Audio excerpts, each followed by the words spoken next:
America से war इस समय जीत पाना वर्ल्ड के अंदर बहुत कम लोगों के पास में ये पॉसिबिलिटी है, क्योंकि अमेरिका के पास में सारे वेपन्स हैं। ईरान के पास में जो मिसाइल्स हैं उनकी भी लिमिट है। ईरान के पास में जो मिसाइल्स की नंबर्स हैं उनकी लिमिट है। अमेरिका के पास में लिमिट नहीं है। उसने 70 साल से अपने पास में जो वेपन्स बनाए हैं उसके अंदर में 10,000 तो उसके पास में सिर्फ न्यूक्लियर वॉरहेड है। तो आप मिसाइल के नंबर सोचिए कितने हैं। जब वो एक दिन के अंदर में 300 से ज्यादा एयरक्राफ्ट्स को उड़ा सकता है तो उसके पास में बहुत सारे।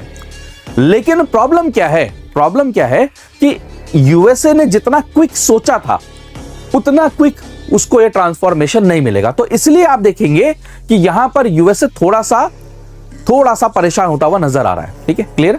तो ये चीज आपको समझ में आ रही है जो मैं आपके साथ डिस्कस करना चाह रहा हूं। अब यहां पर मेजर जो टॉपिक हम डिस्कस करना चाह रहे हैं कि वेस्ट एशिया के अंदर में अगर ये चीजें बढ़ेंगी तो आने वाले टाइम पे इसका इंपैक्ट वर्ल्ड के अंदर में और कंट्रीज के अंदर में भी होगा एंड उसका इंपैक्ट, उसके कॉन्सिक्वेंसेस इंडिया के ऊपर में भी हो सकते हैं। ठीक है, तो ये चीज समझ रहे हैं? यही चीज मैं आपके साथ में डिस्कस करने की कोशिश कर रहा हूं कि अगर आप ये चीज कनेक्ट करेंगे तो आप क्लियरली समझ पाएंगे कि ईरान और वेस्ट एशिया का जो मामला है वो अब एक रीजनल वॉर में कन्वर्ट हो चुका है। याद होगा आपको, मैंने एक रील बनाई थी, शॉर्ट बनाया था, जिसमें मैंने सबसे पहला यही कहा था कि भाई ये रीजनल वॉर में कन्वर्ट हो जाएगा। एंड आप देख रहे हैं कि ये रीजनल वॉर में ही कन्वर्ट हो चुका है।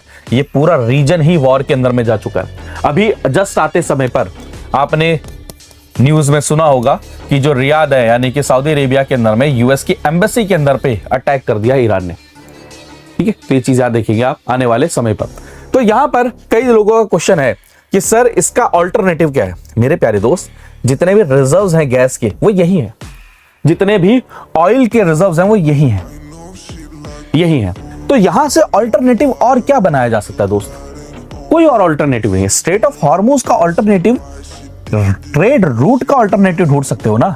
जब कुएं ही यही हैं, जब तेल ही यही है, तो यहीं से ही तो निकल, रिफाइनरीज यही हैं, यहीं पर। अब जैसे कल सऊदी अरेबिया के अंदर में अटैक कर दिया रिफाइनरी के ऊपर में, तो ये चीज आप देखेंगे ना कि कितना ज्यादा एक बहुत बड़ा चैलेंज रहेगा कि अब जब यहां से ऑयल एक्सट्रैक्शन, ट्रांसपोर्टेशन ही नहीं होगा तो वर्ल्ड के अंदर में आपको ऑयल कहां देखने को मिलेगा?